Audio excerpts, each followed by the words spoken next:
आज सूर्यास्त के साथ मेरे बलाक योद्धाओं का भी अस्त हो गया। भंडासुर, मैंने कहा था ना, युद्ध छल कपट से नहीं, उचित रणनीति और पराक्रम से जीते जाते हैं। अभी भी समय है। इस पराजय के साथ अपने पतन को रोक दो। अपने सर्वस्व को खोने के पूर्व श्री माता ललिता से क्षमा याचना कर उनके शरणागत बन जाओ। प्रभु, आज के इस युद्ध में मैं अवश्य पराजित हुआ हूं, किंतु आपके आशीर्वाद से विजय तो मैं प्राप्त करके ही रहूंगा।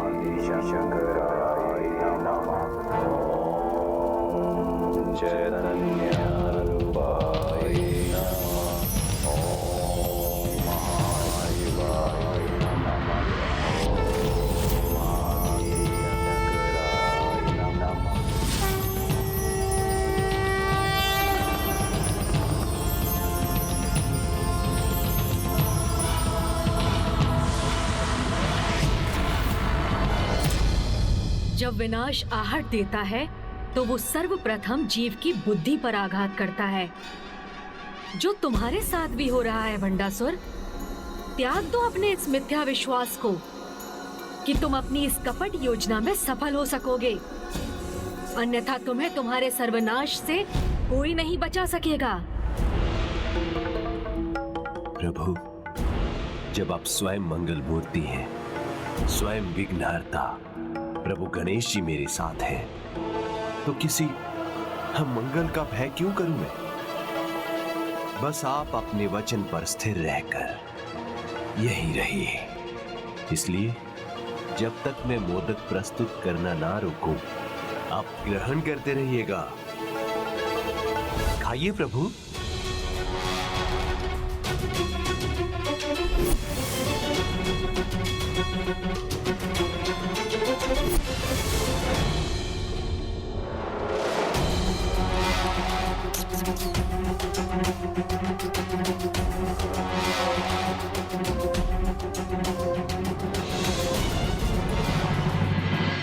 पुत्र गणेश की असुविधा तो बढ़ती जा रही और इस दुविधा से तो मुझे बहुत चिंता हो रही। ये मैं कदापि सहन नहीं करूंगी। अब माता, चिंता तो मुझे भी हो रही है। प्रभु, इसी प्रकार मोदक खाने पर विवश रहे तो कहीं उनका पेट ही ना फट जाए।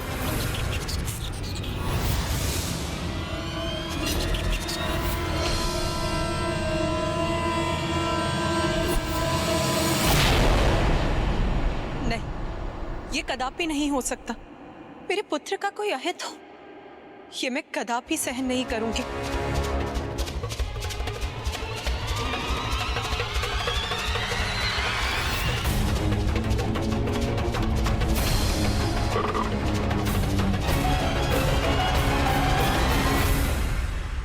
तुम्हारी विजय की कल्पना कभी सत्य नहीं होगी भंडासुर, क्योंकि इस धर्म युद्ध में जय धर्म की होगी।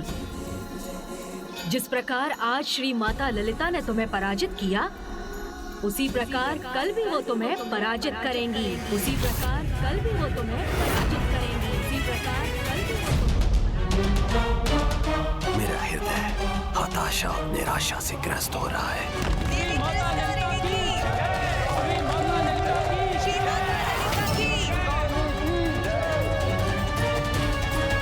ये कैसा अनर्थकारी संकेत है? नहीं, भंडासुर हूं मैं। पराजय स्वीकार नहीं मुझे। असुर महानायक, क्या अब ये देवी तो अब हमें भी?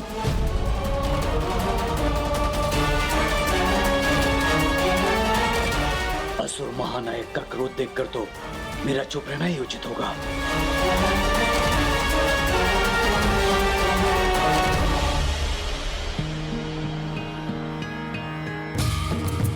प्रणाम माता। प्रणाम माता। कल्याण। विश्व विनोदिनी नंदिनुते आज आप तीनों देवियों ने संसार के समक्ष एक अद्वितीय साहस और पराक्रम का श्रेष्ठ उदाहरण प्रस्तुत किया है। इसीलिए देवी तिरस्कारिणी, देवी दंडीनाथा, देवी बसंती, आज से जो भी आपकी आराधना करेगा वो किसी भी युद्ध में भयभीत हुए बिना विजय प्राप्त करेगा। माता, आज की ये विजय तो आपकी कृपा से ही संभव हुई। हमारा अस्तित्व तो आपसे ही है माता। आपकी शक्ति का अंश है हम। आपकी कृपा ही हमारी शक्ति का स्रोत है माता। आप तीनों ने युद्ध स्थल में एक कठिन समय बिताया, इसीलिए अब ये आपके विश्राम का समय है।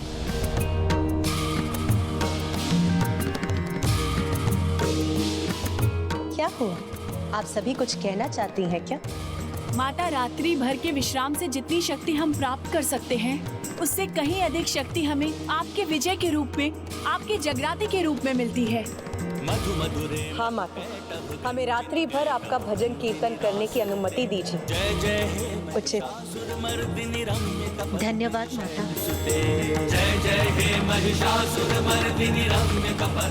अब ये रात्रि हमारे शत्रु दुष्ट भंडासुर के हृदय को आज की पराजय से भी अधिक विचलित करेगी।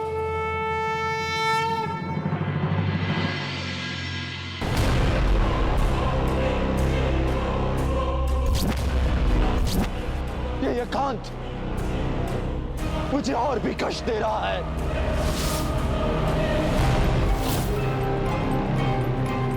अनेकों आशंकाओं से घिरे इस मन को कैसे शांत करूं? क्रोध से हो भयभीत ब्रह्मांड। कहां गया तुम्हारा क्रोध भंडासुर?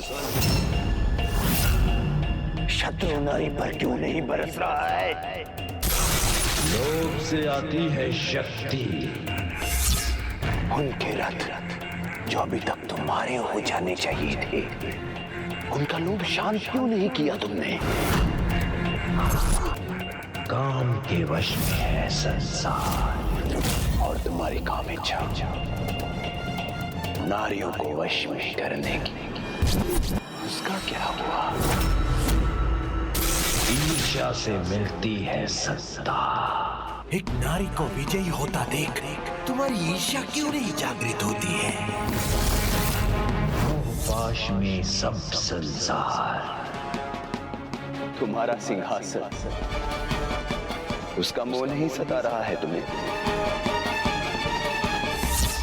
तुम्हारा अहंकार भी नष्ट हो गया क्या? सिंहासन पर गर्व नहीं रहा तुम्हें? यही होता रहा तो कौन सम्मान करेगा महान असुर भंडासुर का?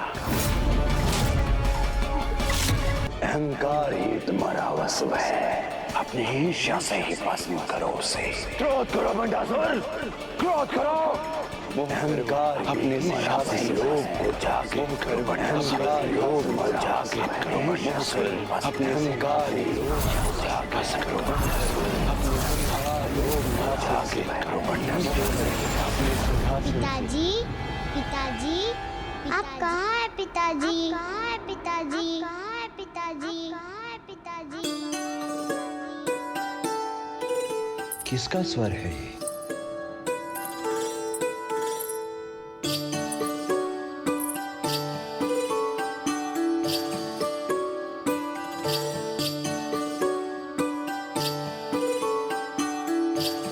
कौन? कौन है यहाँ?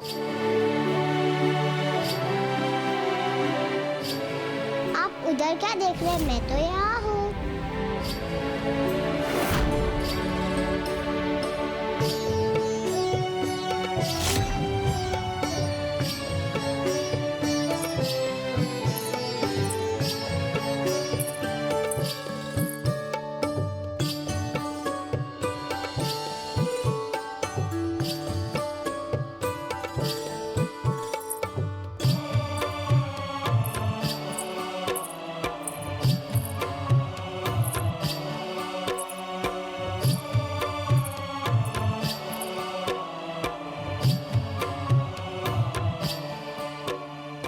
देखा तो सही दिशा में देखा तो मैं आपके सामने आ गई ना पिताजी।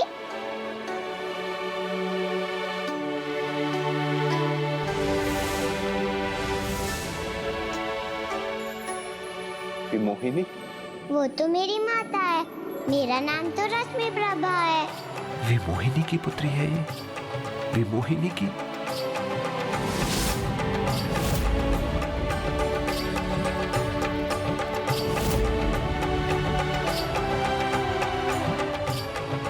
रश्मि प्रभा?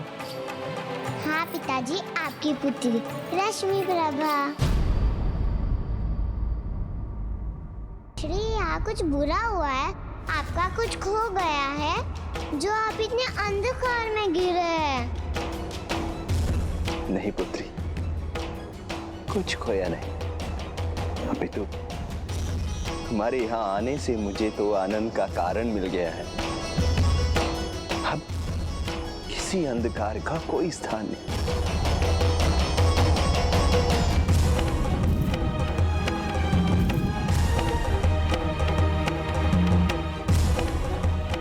कितना अद्भुत है ये प्रकाश पिताजी।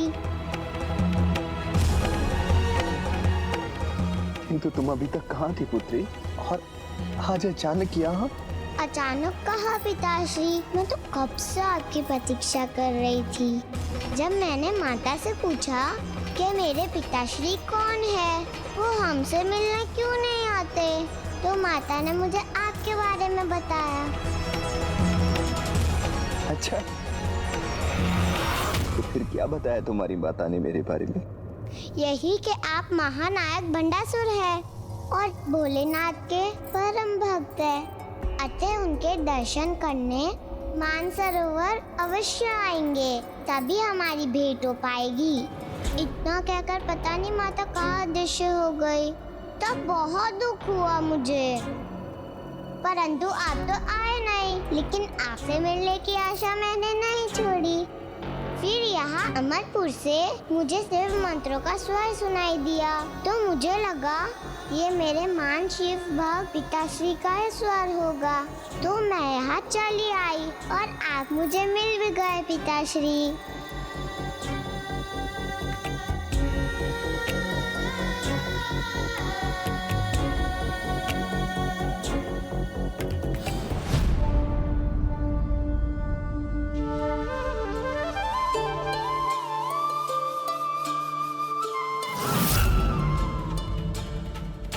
अब पूर्ण व्यवस्था हो चुकी है, तो हमें जगराता आरंभ करना चाहिए। हाँ, अब कोई भी विलंब उचित नहीं।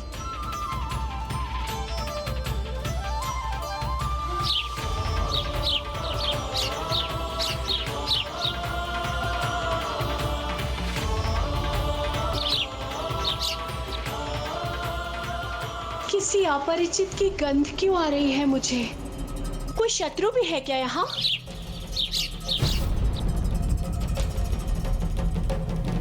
ये कैसा स्वर था? यहाँ तो कोई भी नहीं है। किंचित मैं अधिक विचार कर रही हूँ। अभी जगराते के शुभ अवसर पर मुझे अपना ध्यान भक्ति और सकारात्मकता की ओर ही केंद्रित करना चाहिए। मुझे शीघ्र ही ज्येष्ठ भ्राता को सूचित करना होगा, क्योंकि उत्सव का समय है और ऐसे समय में जब शत्रु असावधान हो तो ऐसे में उन्हें अपने आक्रमण से चकित करने का सबसे उचित समय होता है। अभी ये देवियां भजन कीर्तन करेंगी और मैं इनके विनाश का उपाय करूंगी।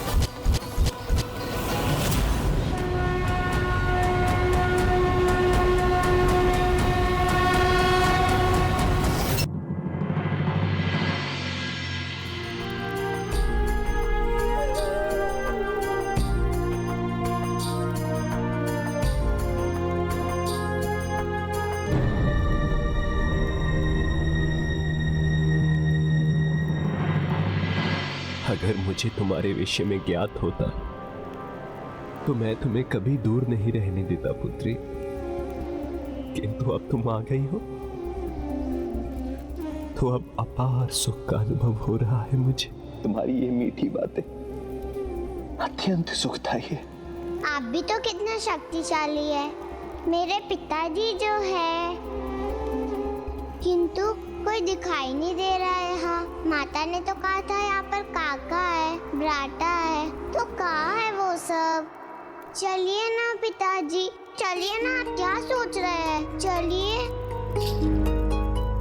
कितना सुंदर और सरल स्पर्श है इसका, जिसने मेरी सारी निराशा को एक ही क्षण में मिटा दिया। पिताश्री चलिए ना।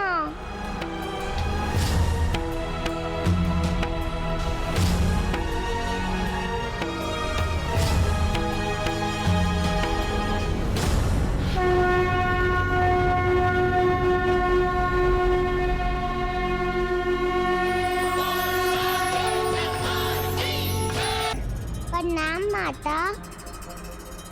और वो तुम्हारे भाई हैं। प्रणाम भैया।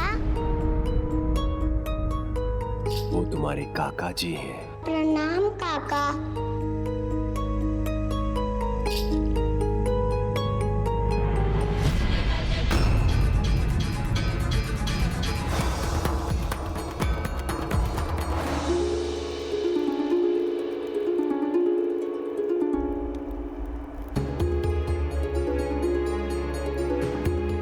यहाँ तो एक और पिताश्री है।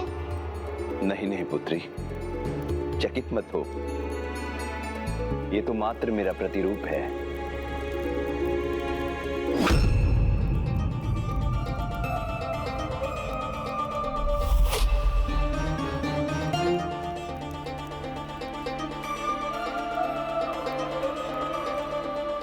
ये कौन है पिताश्री, और इनसे हमारा क्या संबंध है?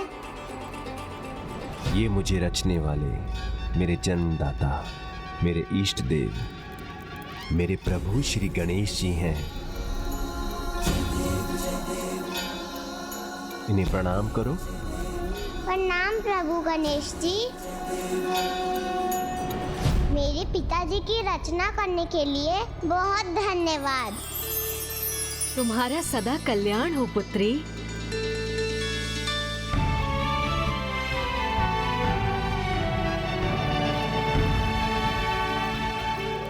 बड़े विचित्र और बड़े अद्भुत है प्रभु। क्यों? मुझ में ऐसी क्या विचित्रता देख ली तुमने? अपने इन बड़े बड़े कानों से संपूर्ण जगत की सभी बातें सुन लेते होंगे आप। और इतनी लंबी नासिका है आपकी, तो भोजन कहाँ है? ये सुनकर ज्ञात करना तो बहुत सरल होगा आपके लिए।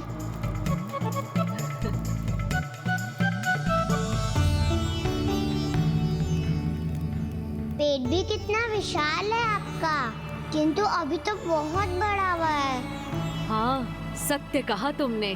तो फिर और मोदक क्यों खाते जा रहे हैं आप? ये हमारे अतिथि हैं, और अतिथि को मन भर के भोजन करवाना ये तो सर्वोच्च नियम है। इन्होंने भी मुझे वचन दिया है कि जब तक मैं इन्हें मोदक प्रस्तुत करता रहूंगा, ये इन्हें ग्रहण करेंगे। इसलिए ऐसा हमें कुछ नहीं करना चाहिए पुत्री, जिससे इनका वचन भंग हो। किंतु पिताश्री। ज्येष्ठ भ्राता, मुझे शीघ्र एकांत में आपसे कुछ वार्तालाप करना है। ऐसे क्या सोचना है बहन दोमिनी, जिसे देने के लिए तुम मेरी तनिक भी प्रतीक्षा नहीं कर सकी? पिताजी ने इनको बहन पुकारा तो ये मेरी बुआ जी है।